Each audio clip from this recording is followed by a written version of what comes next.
Well, yes, I want to see what makes the world tick, naturally.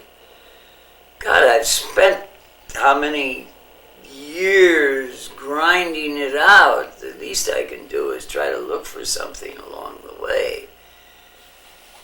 I'm amazed, if it was just to sit down, for example, and speak of just a few of the things that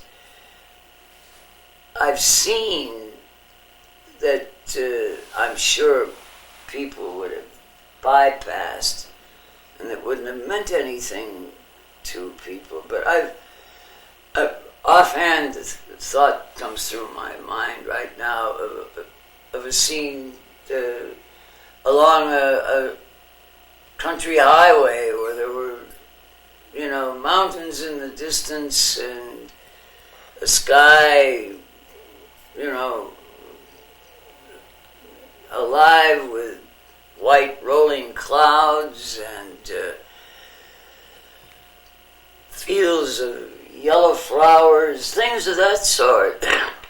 All of those things touched me some way. But I was blessed by that because, in that sense, because my grandmother loved those things and I spent much time with her. And in spending much time with her, I learned those. My father was no slouch, as hard as I am on him. He also had a sense of kind of Teutonic elegance. Right. And his family, they were into hand-carved chests and great stiff furniture. But as you say, everything you describe conveys us a coldness. Yeah. It does, that's right. There was no inner warmth there. They didn't know love as I have always thought of love.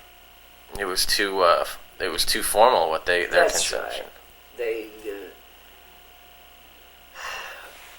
It was qualified always. It must be qualified in order to love properly. That's the way, I guess. One had to love in just a certain way, or you had to, if you spoke in terms of love, you spoke in terms of love because it fit into a certain pattern that you felt was essential to the wholeness of the idea or the fullness of love. My mother, on the other hand, was, she was quick and flighty and full of verve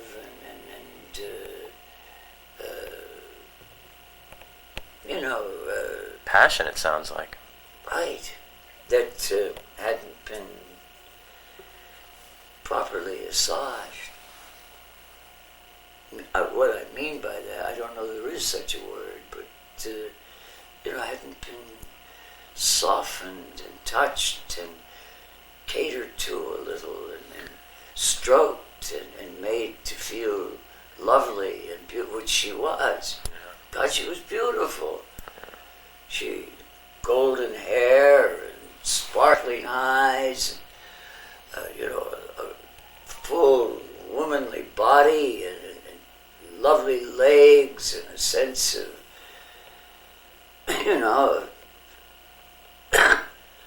many things that many women didn't have. Unfortunately, intellectually, she came to the scene late,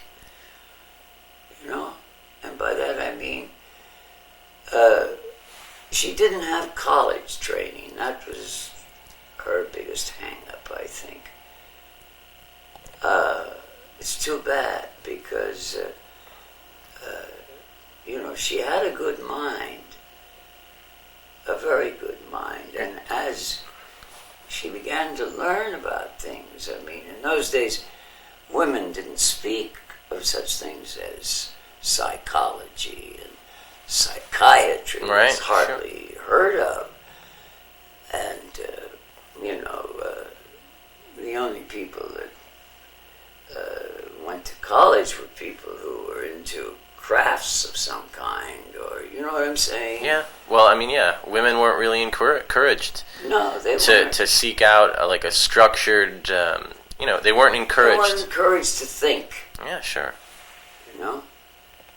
And although my grandmother, see, had been shrewd enough along the way to, her ear was better attuned to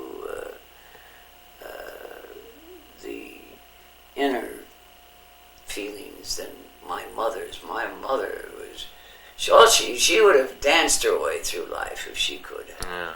and sang. So your grandmother on whose side now is this? My mother's. Mother's side. Okay. My mother's. Oh, my grandmother, Huncke, good Lord. There was another one, rigid, and unfortunately,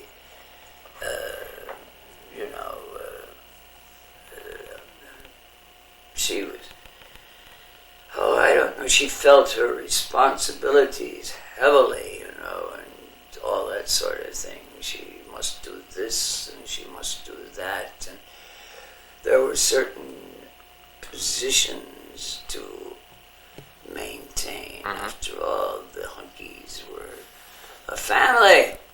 And a respectable one at that, huh? And, oh God, yes.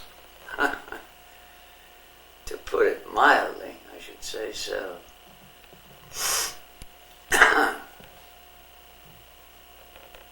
I should say so.